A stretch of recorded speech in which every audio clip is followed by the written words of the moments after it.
If only science worked like conspiracy TikTok. One villain, one cure, one video. So US Health Secretary Robert F. Kennedy Jr. just claimed that an environmental toxin causes autism and researchers are not having it. Why? Because decades of science already tell us autism is way more complicated. Genetics play a massive role, but so do things like parental age, infections during pregnancy, and yes, some environmental factors. But there's no single smoking gun, no magic chemical you can just point at. And that supposed autism epidemic? Mostly it's just better diagnoses, not a sudden explosion of autism traits. As one psychologist put it, there will never be a soundbite answer to what causes autism. Period.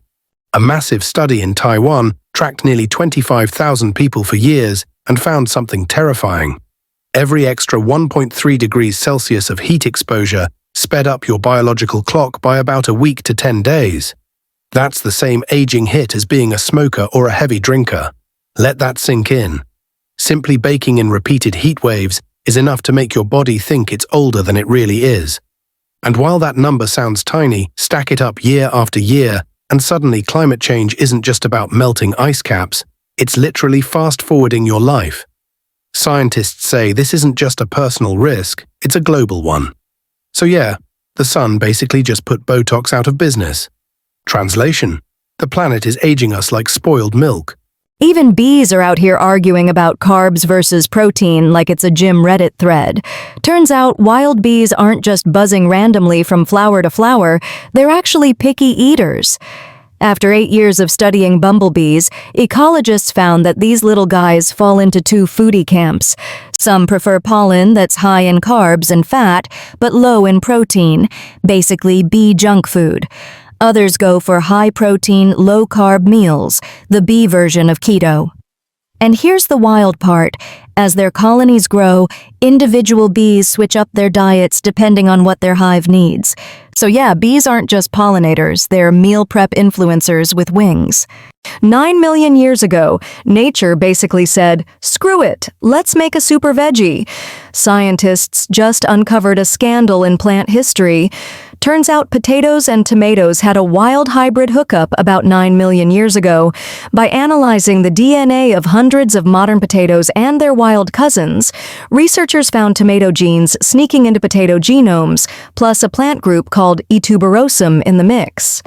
This genetic mashup gifted the potato the two key genes needed to grow its iconic underground tuber, SP6A from tomatoes and IT1 from E. tuberosum. Without that ancient crossbreeding fling, your French fries might never have existed. The secret science behind why chocolate tastes so good that melt in your mouth chocolate flavor, it's not just magic, it's microbes at work. Unlike wine, beer, or cheese, where humans carefully add yeast and bacteria, chocolate starts its journey through a wild fermentation of cacao beans.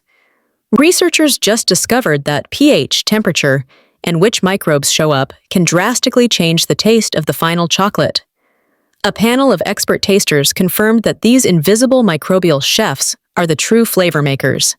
The next time you savor chocolate, thank the hidden microbial orchestra playing in every bite.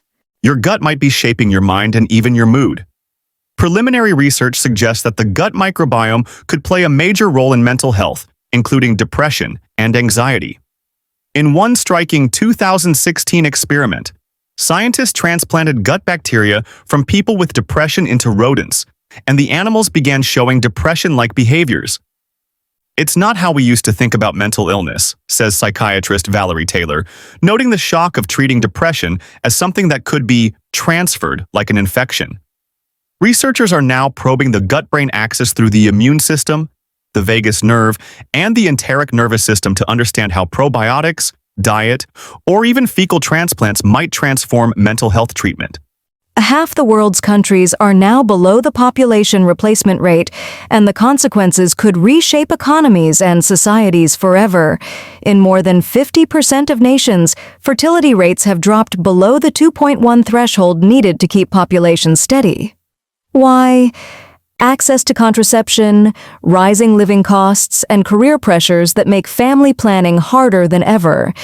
The impact: aging populations, shrinking workforces, and fragile economies built on growth.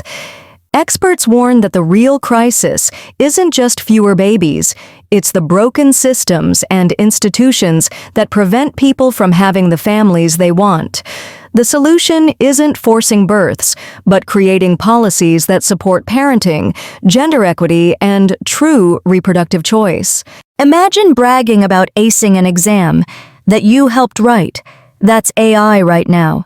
AI models are supposed to be judged by benchmarks, standardized tests that decide which tool is the best at a task. But here's the catch. More and more AI systems are being built to pass the test, not actually do the job well. It's like designing a student to memorize the answers to the SAT but not understand basic math. The result? We're getting shiny, high-scoring AIs that flood the market, but fall apart in the real world. Researchers warn that unless benchmarks get tougher and less predictable, we'll keep building smart-sounding tools that are actually pretty useless. Quantum computers need an ultra-precise brain made of neutral atom arrays, but arranging those atoms fast and efficiently is nearly impossible, until now. Physicist Jianwei Pan and his team faced a huge roadblock: how to rearrange atoms into a stable grid for quantum computing. Enter AI. An artificial intelligence model crunched the problem and came up with the optimal way to assemble neutral atom arrays, fast, scalable, and efficient. With AI solving the assembly puzzle, scientists just got one step closer to building a quantum computer powerful enough to redefine technology itself. So, ChatGPT is out here writing essays, and its cousins are out here literally decoding the blueprint of life. Casual. Scientists are building a new wave of AI models that don't just crunch text or images, they're learning to read the genome's hidden grammar. Forget proteins for a sec. Most of our DNA doesn't code for them. Instead, it's like punctuation, deciding when, where, and how much a gene gets switched on. Researchers are calling it AlphaFold, but for regulatory DNA. And cracking this code could be huge for understanding disease, evolution, and maybe even rewriting life itself. Basically, AI just found biology's cheat sheet, and we're only on page 1. NASA's James Webb just spotted something tiny but big news for astronomy. Astronomers using the James Webb Space Telescope have discovered a brand new moon orbiting Uranus. Named S2025U1, this little world is only about 10 kilometers across, but it brings the ice giant's moon count to 29 known moons. No other planet has as many small inner moons as Uranus, says astronomer Matthew Tiscarino. The discovery also hints at a chaotic past, where Uranus's rings and moons might have once blurred into one another, leaving behind a strangely tangled system. A new study reveals that primates with longer thumbs, yes, including us, also tend to have bigger brains, especially in the neocortex, the part responsible for planning and cognition. It suggests that brain power and manual dexterity might have evolved hand in hand. The wild part? Even species with long thumbs don't always use them to their full potential. The correlation holds whether they're tool-wielding geniuses or just sitting around looking majestic. So apparently, evolution said, thumbs up if you want more brain cells. Basically, thumbs might have been evolution's early hack for smarter brains, long before smartphones and TikTok. Because apparently, heavy rain wasn't dramatic enough, nature invented sky nukes. They call it a cloudburst, sounds cute, right? But in the mountains of India and Pakistan, it's anything but. Imagine hours of rainfall dumped in just minutes. Whole villages swept away, landslides tearing down slopes, mud swallowing everything. In one district alone, nearly 300 people lost their lives. The science? As air gets warmer, it holds more water, about 7% more per degree Celsius. Thanks to climate change, the atmosphere is basically a super soaker set to apocalypse mode.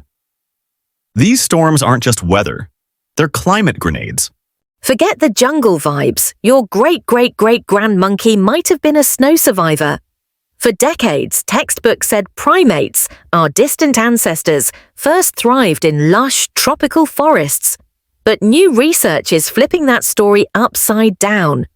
Using fossils, climate reconstructions, and stats modeling, scientists found that early primates might have evolved in the icy winters of ancient North America.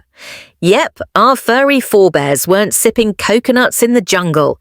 They were braving frosty winds and short days. Evolutionary biologist Jorge Avaria Lauturio puts it simply, our findings flip the narrative entirely. Turns out the story of us might have started in the cold. Imagine ghosting the tech that literally saved millions of lives. That's the energy right now. In a move that left scientists facepalming worldwide, U.S. Health Secretary Robert F. Kennedy Jr. just announced the government will pull federal funding from mRNA research. Yeah, the same Nobel Prize-winning tech that helped us survive COVID and could tackle cancer, malaria, and way more. Researchers call the decision the highest irresponsibility, while the rest of the world is like, cool, guess we'll carry the torch then. So as America backs out, Europe, Asia, and anyone with a lab bench now have the chance to push mRNA into the future. History lesson incoming. Science doesn't wait for politics. So the James Webb Space Telescope just spotted a maybe habitable world. And of course, it's a gas giant. Because the universe loves teasing us, astronomers have captured what looks like a faint, glowing smudge, but that smudge could be a planet in the Goldilocks zone, the just right region around a star where life could actually thrive. It's orbiting Alpha Centauri A, only 4 light-years from Earth, basically our cosmic neighbor. The catch? It's a gas giant, so don't expect alien civilizations chilling on the surface. But here's the exciting twist. Its moons might be habitable. Scientists think that if these moons have the right conditions, atmosphere, liquid water, maybe a protective magnetic field, they could host life. So yeah, we might not have found another Earth, but maybe we just found Earth's cooler moon cousin. Because why wait for aliens to monitor us when Google can do it first? Google has unleashed an AI model that's basically a virtual satellite on steroids, stitching together trillions of data points from real satellites, radar, and who knows what else to map any spot on Earth at any time in history. Land changes, shallow water shifts, it's got receipts.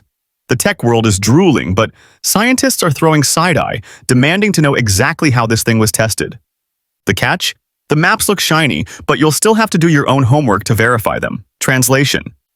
The AI can show you the Earth's glow-up or glitch out entirely. Turns out our ancient cousins were island hopping in Indonesia way before we thought, and they brought their DIY rock kits. Archaeologists just found stone tools on the Indonesian island of Sulawesi that date back about 1 million years, pushing human history here way further into the past. These aren't just random rocks. They were shaped using percussion flaking, where you smash one stone against another to make razor-sharp edges. Without any fossils, scientists can't say for sure which early human species made them, but Homo erectus is looking like a strong suspect. The discovery means ancient hominins were reaching and surviving on islands long before we imagined rewriting the timeline of human migration in Southeast Asia. Apparently, your DNA can play favorites and even flip personalities depending on whether it's from mom or dad. Scientists have discovered that the same gene can have completely different effects depending on which parent you inherited it from, and sometimes the effect is opposite. Using a new statistical model, researchers identified at least 30 parent-of-origin effects in 14 genes, all without needing DNA from the parents themselves. 19 of these gene variants had what they call a bipolar effect, meaning they can help or hurt you depending on the source. One jaw-dropper. A certain variant raised type 2 diabetes risk by 14% if it came from your father, but actually lowered the risk by 9% if it came from your mother. So yeah, it's not just what genes you get, it's who you get them from. When the government won't test your water, your neighbours with a bucket might. Fresh water systems are collapsing under pollution and overuse, and governments aren't monitoring them nearly enough. Enter citizen science, regular people armed with test kits at events like the Great UK Water Blitz. Turns out, when you let communities measure what's in their rivers and lakes, it's not just data collection, it sparks a cultural shift. People see the problem firsthand, and suddenly there's bottom-up pressure on leaders to fix it.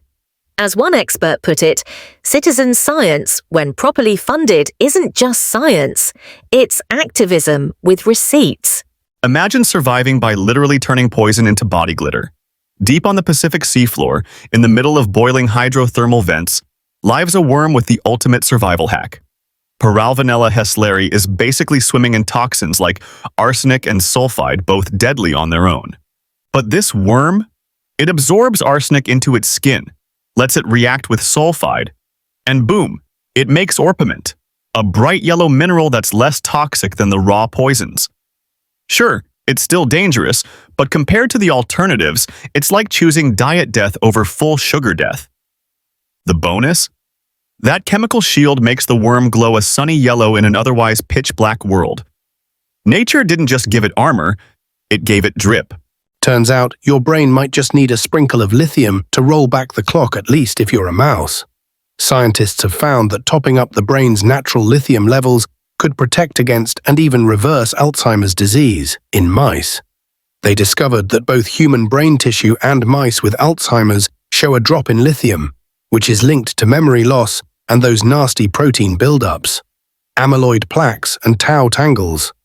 The twist: when mice were given lithium orotate, a supplement form of the mineral, their brains bounced back to a younger, healthier state.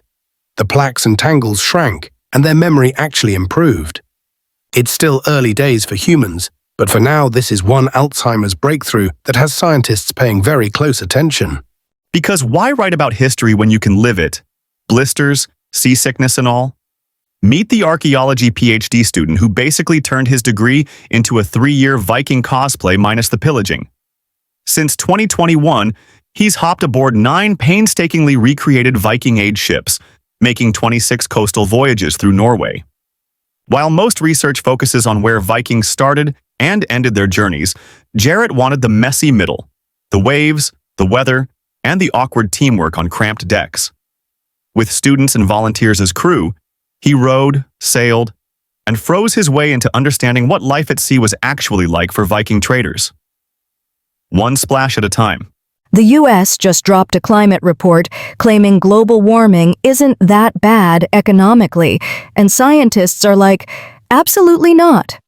Last week, the U.S. Department of Energy released a report suggesting that climate change will be less damaging to the economy than most people think. Sounds nice, right? Problem: climate scientists say it's a dangerous rewrite of both science and history. Now, a group of researchers is rallying to publish a unified rebuttal, fast because this isn't just about public opinion. Their counter-arguments could end up influencing a legal showdown in the U.S. Supreme Court. As climate scientist Benjamin Santer puts it, we have to respond. Atmospheric scientist Andrew Dessler agrees. The alternative is to do nothing, and I just can't do that. Translation: the science community is gearing up for a courtroom climate battle. Outbreaks don't come out of nowhere, they follow a hidden rhythm. Researchers have cracked part of dengue's deadly timing. After analyzing decades of surveillance data from 14 countries, they discovered clear patterns. In the Americas, major dengue outbreaks often hit 5 months after an El Niño event.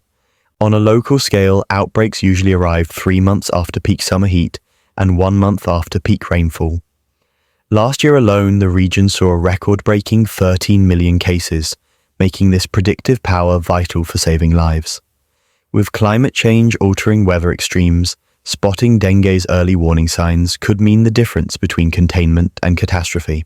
Congrats, humanity, we're officially testing DLC organs now. In a world first, doctors transplanted a genetically engineered pig lung into a human, and yes, it actually worked, kind of. The recipient was a 39-year-old brain-dead patient, and the lung stayed alive for 9 full days. No immediate rejection, no catastrophic failure, though things got weird.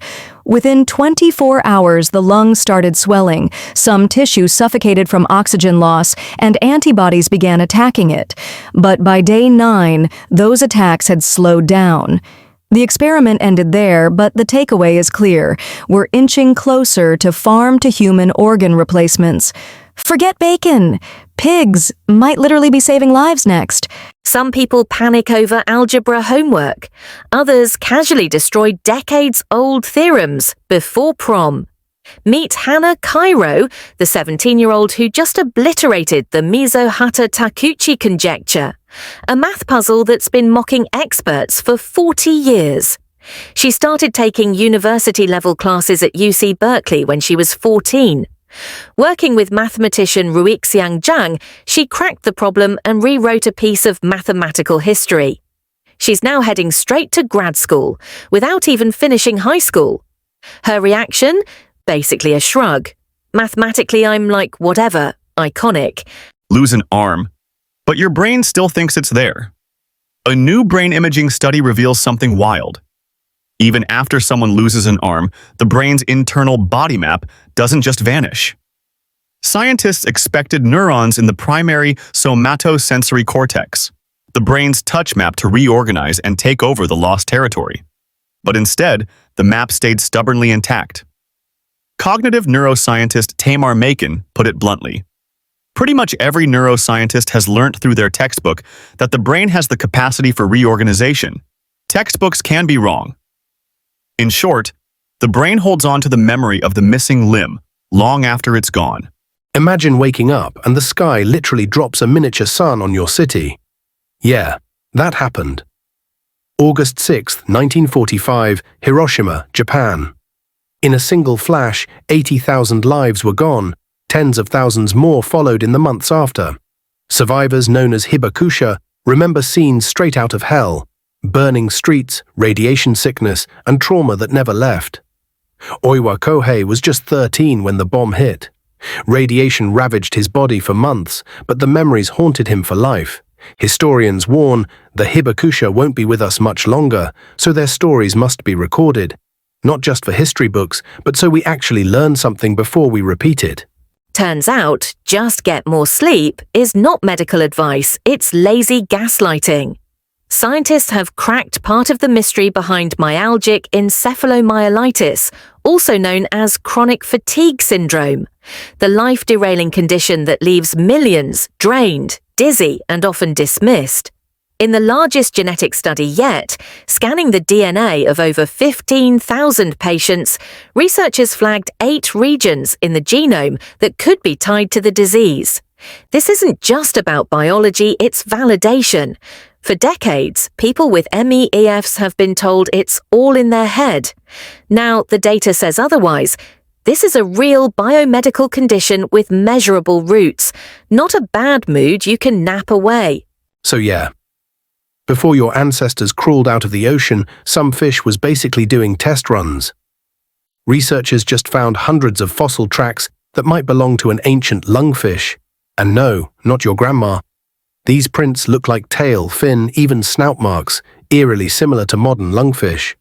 If true, it means fish were experimenting with life on land at least 10 million years earlier than we thought. But don't get too sentimental, lungfish probably aren't our direct ancestors. More like that weird cousin who tried something risky first, and another lineage cashed in on the idea. Still, this could rewrite part of the story of how fins started flirting with footsteps. A quirky idea turned into a life-saving breakthrough for endangered frogs. Conservation biologist Anthony Waddell and his team came up with a strange but powerful solution: a frog sauna. By basking on sun-warmed bricks, frogs can build resistance to chytridiomycosis, a deadly fungal disease that has already wiped out at least 90 amphibian species. The innovation just earned Waddell the 2025 Future for Nature Award. Now, he's training citizen scientists to roll out this cheap, simple, and game-changing tool worldwide. His secret? An unconventional entrepreneurial spirit. Because nothing says innovation like kicking out the people who fuel it. The US just cranked up visa restrictions for international students, and they're not alone. Canada, Australia, and the UK are also quietly closing their academic borders. The result? Universities lose brilliant minds and the billions in tuition they bring. Critics are calling it a self-inflicted wound because, well, it is. Meanwhile, countries like Japan are basically saying, your loss, our gain, scrapping admission fees to snap up the talent everyone else is pushing away. The next Einstein? Yeah, They might just be applying somewhere that actually wants them. Are AI-generated ideas plagiarism? A significant portion of LUM-generated research ideas appear novel on the surface but are actually skillfully plagiarized, wrote computer scientists Tarun Gupta and Danish Pruthi. They had spotted a methodology similar to their own in a paper generated by the AI Scientist, an artificial intelligence tool that aims to show how such systems could generate original scientific research. The example raises the question whether systems that rely on remixing and interpolating the text they're trained on are skirting too close to idea plagiarism. Because nothing says objective research like politicians deciding what science is allowed to exist. In a move that could flip US science funding on its head, former President Donald Trump signed an executive order that hands the final say on federal research grants to political appointees. Peer review, the centuries-old system where scientists judge scientific merit, would be advisory only.